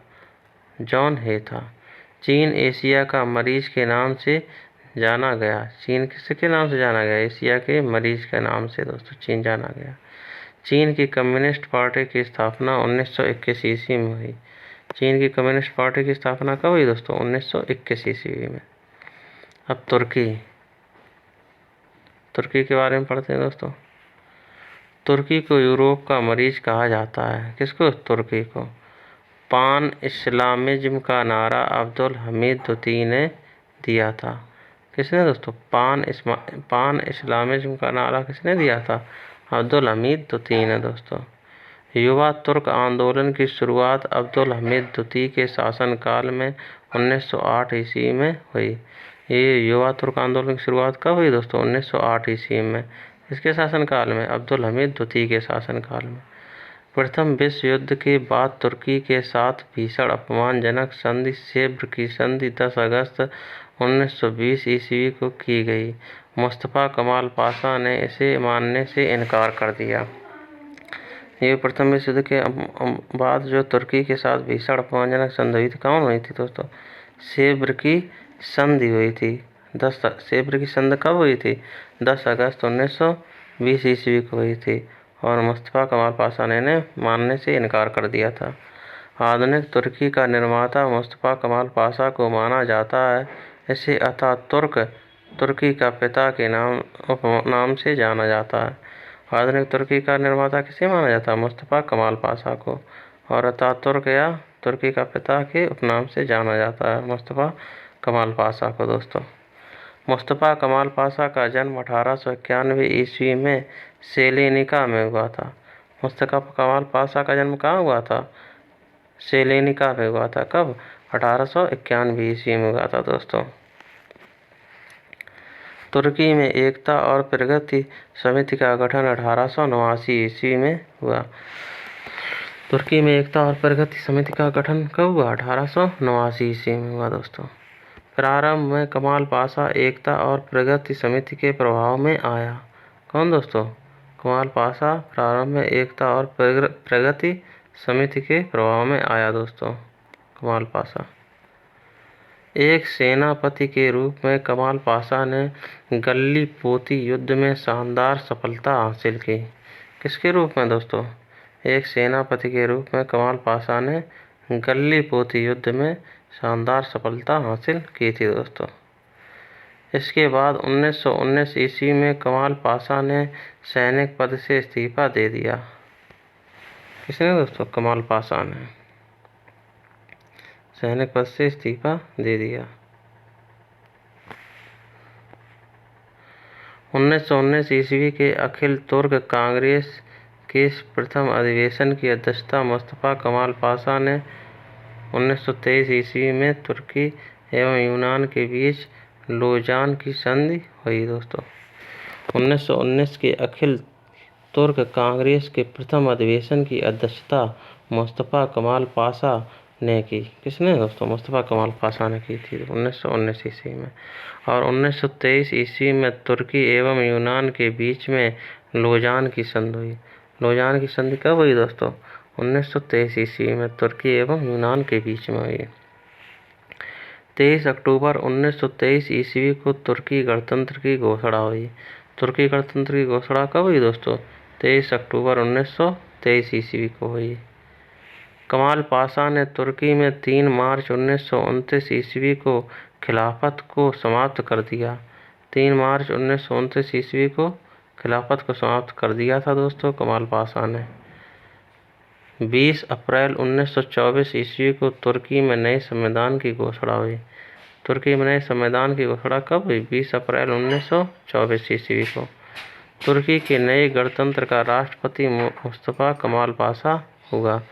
तुर्की के नए गणतंत्र का राष्ट्रपति कौन हुआ दोस्तों? मुस्तफा कमाल पाशा। रिपब्लिकन पीपल्स पार्टी का संस्थापक मुस्तफा कमाल पाशा था। ये रिपब्लिकन पीपल्स पार्टी का संस्थापक कौन था दोस्तों? मुस्तफा कमाल पाशा था। मुस्तफा कमाल पाशा द्वारा किए गए महत्वपूर्ण कार्य निम्न हैं। कौन कौन से हैं दोस्तों? देख लेते हैं। 1932 ईस्वी में तुर्की भाषा परिषद की स्थापना की थी दोस्तों मुस्तफा कमाल पाशा ने। कब दोस्तों? तुर्की भाषा परिषद की स्थापना कब हुई? 1932 ईस्वी में हुई। और किसने की थी? मुस्तफा कमाल पाशा ने। 1933 ईस्वी में तुर्की में प्रथम पंचवर्षीय योजना का लागू हुआ दोस्तों। ये तुर्की में प्रथम पंचवर्षीय योजना कब लागू हुई? 1933 ईस्वी में। 1924 ईस्वी में तुर्की को धर्मनिरपेक्ष राज्य की घोषणा हुई। 1924 ईस्वी में तुर्की को धर्मनिरपेक्ष राज्य की घोषणा कब हुई? 1924 ईस्वी में दोस्तों। इस्तांबुल में एक मेडिकल कॉलेज की स्थापना हुई। इस्तांबुल में एक मेडिकल कॉलेज की स्थापना किसने की? तुर्की मुस्तफा कमाल पाशा ने की दोस्तों। ग्रेगोरियन कैलेंडर का प्रचलन 26 दिसंबर 1925 ईस्वी लागू हुआ दोस्तों। ये ग्रेगोरियन कैलेंडर का प्रचलन लागू हुआ दोस्तों। ये कब? 26 दिसंबर 1925 से मुस्तफा कमाल पाशा ने किया। इस्तांबुल का पुराना नाम कुस्तुनतुनिया था। इस्तांबुल का पुराना नाम क्या था दोस्तों? कुस्तुनतुनिया था दोस्तों इस्तांबुल का पुराना नाम। 25 नवंबर 1925 ईस्वी को तुर्की में टोपी और औरतों को बुर्का पहनने पर कानूनी प्रतिबंध लगाया गया। कब दोस्तों? 25 नवंबर 1925 ईस्वी को तुर्की में टोपी और औरतों को बुर्का पहनने पर कानूनी प्रतिबंध लगाया गया दोस्तों 25 नवंबर 1925 ईस्वी को। कमाल पाशा की मृत्यु 1938 ईस्वी में हो गई। कमाल पाशा की मृत्यु कब हुई थी? 1938 ईस्वी में हुई थी दोस्तों। इटली में फासिस्टों का उदय। हम देखते हैं इटली में फासिस्टों का उदय के बारे में पढ़ेंगे दोस्तों। फासिज्म का उदय सर्वप्रथम इटली में हुआ। इसका जन्मदाता मुसोलिनी को माना जाता है। किसको माना जाता है? मुसोलिनी को। ये इटली में जो फासिज्म का उदय हुआ था, सर्वप्रथम उदय हुआ था, इसका जन्मदाता मुसोलिनी को माना जाता है। मुसोलिनी का जन्म 1883 ईस्वी में रोमागना में हुआ था। मुसोलिनी का जन्म कब हुआ था दोस्तों? 1883 ईस्वी में रोमागना में हुआ था दोस्तों। मुसोलिनी के दल का नाम फासिस्टवाद था। इसकी स्थापना मिलान में की गई थी। मुसोलिनी के दल का नाम क्या था? फासिस्टवाद। और स्थापना कहाँ हुई थी दोस्तों? मिलान में हुई थी। ड्यूस के नाम से मुसोलिनी को पुकारा जाता है। किसके नाम से? ड्यूस के नाम से। फांसीवादी राष्ट्रवाद का समर्थक करते हैं। फांसीवादी किसका समर्थक करते हैं? राष्ट्रवाद का दोस्तों। फांसीवादी दल के स्वयंसेवक काली कमीज पहनते हैं। काली कमीज कौन पहनता है? फांसीवादी दल के जो स्वयंसेवक है वो काली कमीज पहनते हैं। मुसोलिनी ने डियाज को सेना का अधिकारी नियुक्त किया। किसे? डियाज को दोस्तों मुसोलिनी ने सेना का अधिकारी नियुक्त किया था। मुसोलिनी द्वारा बनाए गए नियमों की संख्या 22 थी। मुसोलिनी द्वारा कितने नियम बनाए गए थे? 22 नियम बनाए गए थे दोस्तों। 22 नियम बनाए गए थे मुसोलिनी द्वारा। राष्ट्रीय निगम परिषद का अध्यक्ष मुसोलिनी था, जिसकी सदस्यों की संख्या 500 थी। ये राष्ट्रीय निगम परिषद का अध्यक्ष कौन था दोस्तों? मुसोलिनी था, और इसकी सदस्यों की संख्या कितनी थी? 500 थी। Grand council of fascist party के सदस्यों की संख्या 25 थी। Grand council of fascist party के सदस्यों की संख्या कितनी थी दोस्तों? 25 थी। मुसोलिनी ने अक्टूबर 1922 ईस्वी में रोम पर और 1935 ईस्वी में अबिसिनिया पर आक्रमण किया। किसने दोस्तों? मुसोलिनी ने अक्टूबर 1922 ईस्वी में रोम पर और 1935 ईस्वी में अबिसिनिया पर आक्रमण किया दोस्तों।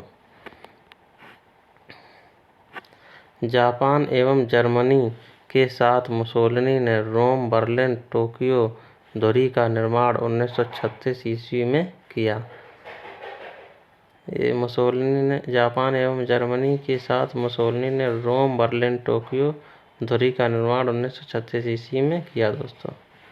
मुसोलिनी ने 10 जून 1939 ईस्वी को द्वितीय विश्व युद्ध के दौरान मित्र राष्ट्रों के विरुद्ध युद्ध की घोषणा की।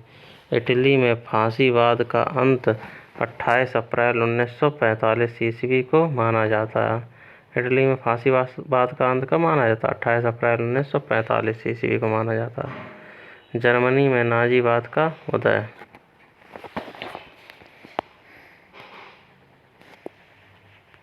जर्मनी में नाजी दल का उत्थान हिटलर के नेतृत्व में हुआ। जर्मनी में नाजीवाद का उत्थान कब हुआ दोस्तों? हिटलर के नेतृत्व में हुआ था। हिटलर का जन्म 20 अप्रैल 1889 ईस्वी को बॉन में हुआ था। हिटलर का जन्म कब हुआ था? 20 अप्रैल 1889 ईस्वी को बॉन में हुआ था। जर्मन सम्राट कैसर विलियम द्वितीय ने 10 नवंबर 1918 ईस्वी को अपने पद से इस्तीफा दे दिया। कब दोस्तों? 10 नवंबर 1918 ईस्वी को कैसर विलियम द्वितीय ने इस्तीफा दे दिया था जर्मन सम्राट ने।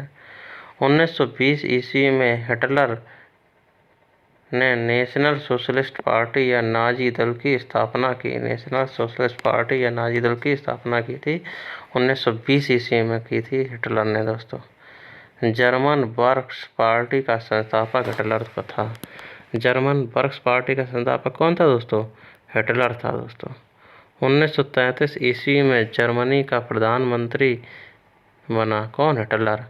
हिटलर 1933 ईस्वी में जर्मनी का प्रधानमंत्री बना। उस समय राष्ट्रपति हिंडेनबर्ग था। कौन था राष्ट्रपति? हिंडेनबर्ग था। एक राष्ट्र एक नेता का नारा हिटलर ने दिया। एक राष्ट्र एक नेता का नारा किसने दिया दोस्तों? हिटलर ने दिया। हिटलर की आत्मकथा का नाम माई कैंप मेरा संघर्ष है। हिटलर की आत्मकथा का नाम क्या है? माई कैंप मेरा संघर्ष है। नाजी दल का प्रचार कार्य गोएबल्स संभालता था। नाजी दल का प्रचार कार्य कौन संभालता था दोस्तों? गोएबल्स संभालता था। जर्मन सुरक्षा परिषद की स्थापना 4 अप्रैल 1933 ईस्वी में हुई। जर्मन सुरक्षा परिषद की स्थापना कब हुई दोस्तों? 4 अप्रैल 1933 ईस्वी में। हिटलर ने 16 मार्च 1935 ईस्वी में जर्मनी में पुनः सशस्त्रीकरण की घोषणा की। पुनः सशस्त्रीकरण की घोषणा कब की थी? हिटलर ने 16 मार्च 1935 ईस्वी में जर्मनी में पुनः सशस्त्रीकरण की घोषणा की थी दोस्तों। 16 मार्च 1935 ईस्वी में हिटलर ने 1 सितंबर 1939 ईस्वी को पोलैंड पर आक्रमण किया। हिटलर ने पोलैंड पर आक्रमण कब किया था दोस्तों? 1 सितंबर 1939 ईस्वी को। हिटलर की विस्तारवादी नीति का पहला शिकार ऑस्ट्रिया था। विस्तारवादी नीति का पहला शिकार कौन था दोस्तों? हिटलर की ऑस्ट्रिया था। एडोल्फ हिटलर के लिए सामी विरोधी नीति का अर्थ था यहूदी विरोधी नीति। इस सामी विरोधी नीति का अर्थ क्या था? यहूदी विरोधी नीति था दोस्तों। हिटलर ने 30 अप्रैल 1945 ईस्वी को आत्महत्या की। कब की दोस्तों? 30 अप्रैल 1945 ईस्वी को हिटलर ने आत्महत्या कर ली थी। अब जापानी साम्राज्यवाद आया दोस्तों। कौन? जापानी साम्राज्यवाद। जापान की साम्राज्यवाद का सबसे पहला शिकार चीन हुआ। कौन दोस्तों? सबसे पहले शिकार कौन हुआ जापानी साम्राज्यवाद का? चीन हुआ। 1863 ईस्वी में एक अमेरिकी नाविक पेरी ने बल प्रयोग कर जापान का द्वार अमेरिकी व्यापार के लिए खोला। किसने दोस्तों? जो अमेरिकी नाविक पेरी ने बल प्रयोग कर जापान का द्वार अमेरिकी व्यापार के लिए खोल दिया दोस्तों 1863 ईस्वी में। जापान में आधुनिकीकरण की प्रक्रिया की शुरुआत त्सुहितो ने की। किसने दोस्तों? आधुनिकीकरण की प्रक्रिया की शुरुआत त्सुहितो ने की। 1872 ईस्वी में जापान में सैनिक सेवा अनिवार्य कर दी गई। कब दोस्तों? 1872 ईस्वी में। 1905 ईस्वी में जापान ने रूस को हराया। जापान ने रूस को कब हराया दोस्तों? 1905 ईस्वी में। जापान रूस युद्ध की समाप्ति 5 सितंबर 1905 ईस्वी को पोर्ट्समाउथ की संधि के द्वारा हुई। किसके संधि के द्वारा? पोर्ट्समाउथ की संधि के द्वारा हुई दोस्तों। जापान ने 1931 ईस्वी में अपनी साम्राज्यवादी आकांक्षाओं की पूर्ति के लिए मंचूरिया पर आक्रमण किया। कहाँ दोस्तों? मंचूरिया पर आक्रमण किया था। 20 मार्च 1933 ईस्वी को जापान ने राष्ट्र संघ की सदस्यता त्याग दी। कब दोस्तों? 20 मार्च 1933 ईस्वी को। पीत आतंक से जापान को संबोधित किया जाता था। किससे? पीत आतंक से जापान को संबोधित किया जाता था दोस्तों। द्वितीय विश्व युद्ध द्वितीय विश्व युद्ध में जापान ने धुरी राष्ट्र का साथ दिया था। द्वितीय विश्व युद्ध में जापान ने किसका साथ दिया था दोस्तों? धुरी राष्ट्र का साथ दिया था द्वितीय विश्व युद्ध में। अमेरिका ने जापान पर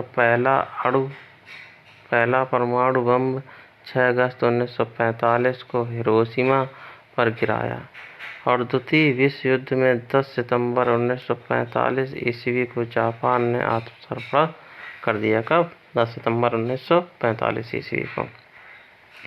हिरोशिमा और नागासाकी पर परमाणु बम गिराए जाने के कारण जापान ने द्वितीय विश्व युद्ध में आत्मसमर्पण कर दिया था दोस्तों।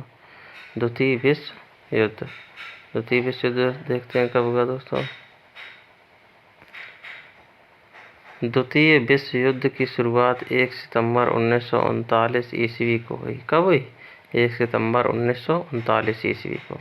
यह 6 वर्षों तक लड़ा गया। द्वितीय विश्व युद्ध कब तक चला? 6 वर्षों तक। इसका अंत 2 सितंबर 1945 ईस्वी को हुआ। अंत कब हुआ था? 2 सितंबर 1945 ईस्वी को। इसमें 61 देशों ने भाग लिया था दोस्तों। 61 देशों ने भाग लिया था। द्वितीय विश्व युद्ध का तात्कालिक कारण जर्मनी का पोलैंड पर आक्रमण था।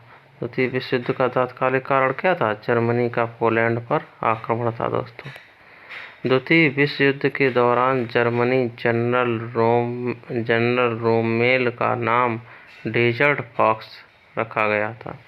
जो द्वितीय विश्व युद्ध के दौरान जो जर्मन जनरल रोमेल का नाम डेजर्ट फॉक्स रखा गया था। क्या दोस्तों? Desert fox. म्यूनिख पैक्ट सितंबर 1938 ईस्वी में संपन्न हुआ।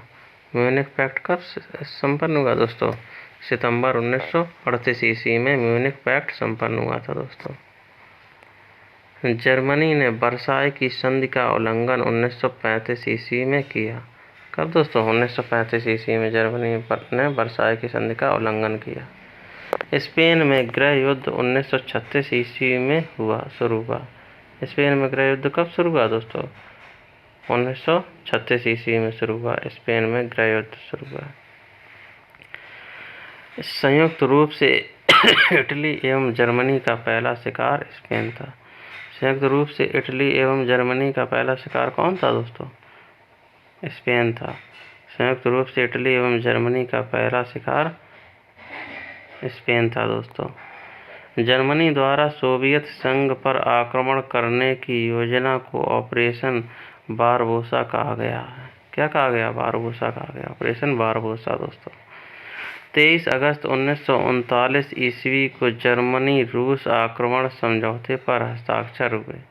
जर्मनी रूस पर समझौता उल्लंघन का आरोप लगाकर उस पर जून 1941 ईस्वी में आक्रमण कर दिया दोस्तों। जर्मनी की ओर से द्वितीय विश्व युद्ध में 10 जून 1940 ईस्वी को इटली ने प्रवेश किया। कब दोस्तों? 10 जून 1940 ईस्वी को। कब? 10 जून 1940 ईस्वी को।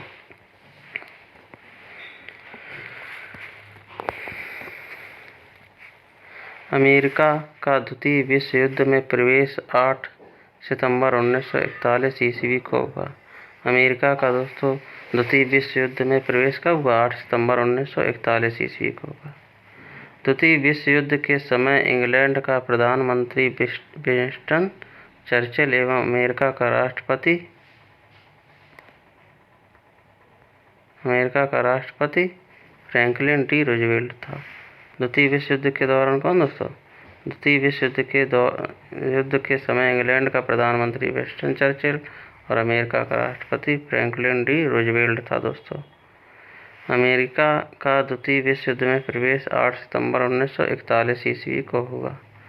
जर्मनी की ओर से द्वितीय विश्व युद्ध में 10 जून 1940 ईस्वी को इटली में प्रवेश किया दोस्तों। 23 जून 1939 ईस्वी को जर्मनी रूस आक्रमण समझौते पर हस्ताक्षर हुए। जर्मनी ने रूस पर समझौता उल्लंघन का आरोप लगाकर उस पर जून 1941 ईस्वी में आक्रमण कर दिया था दोस्तों। इंग्लैंड की शानदार अलगाववाद की नीति का विचारक सैली सेवरी था। कौन था दोस्तों? सैली सेवरी। वर्साय की संधि को आरोपित संधि के नाम से जाना जाता है। किस संधि के नाम से? आरोपित संधि के नाम से। द्वितीय विश्व युद्ध में जर्मनी की पराजय का श्रेय रूस को दिया जाता है। किसको दोस्तों? रूस को। द्वितीय विश्व युद्ध के दौरान अमेरिका ने 6 अगस्त 1945 ईस्वी को जापान पर अणु बम का प्रयोग किया। दोस्तों द्वितीय विश्व युद्ध के दौरान अमेरिका ने 6 अगस्त 1945 ईस्वी को जापान पर अणु बम का प्रयोग किया, हिरोशिमा पर। द्वितीय विश्व युद्ध में मित्र राष्ट्रों द्वारा पराजित होने वाला अंतिम देश जापान था। द्वितीय विश्व युद्ध के दौरान मित्र राष्ट्रों द्वारा पराजित होने वाला अंतिम देश कौन था? जापान था दोस्तों। अमेरिका ने हिरोशिमा पर फैट मैन तथा नागासाकी पर लिटिल बॉय नामक एटम बम जो 100 मेगावाट का था गिराया दोस्तों। हिरोशिमा पर फैट मैन गिराया था और नागासाकी पर दोस्तों लिटिल बॉय गिराया था। अंतर्राष्ट्रीय क्षेत्र में द्वितीय विश्व युद्ध का सबसे बड़ा योगदान संयुक्त राष्ट्र संघ की स्थापना है। अंतर्राष्ट्रीय क्षेत्र में द्वितीय विश्व युद्ध का सबसे बड़ा योगदान क्या है? संयुक्त राष्ट्र संघ की स्थापना है दोस्तों।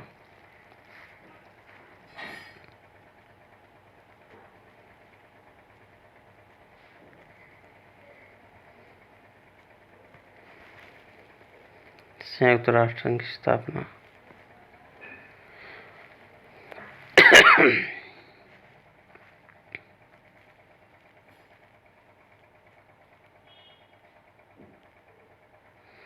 थैंक यू दोस्तों।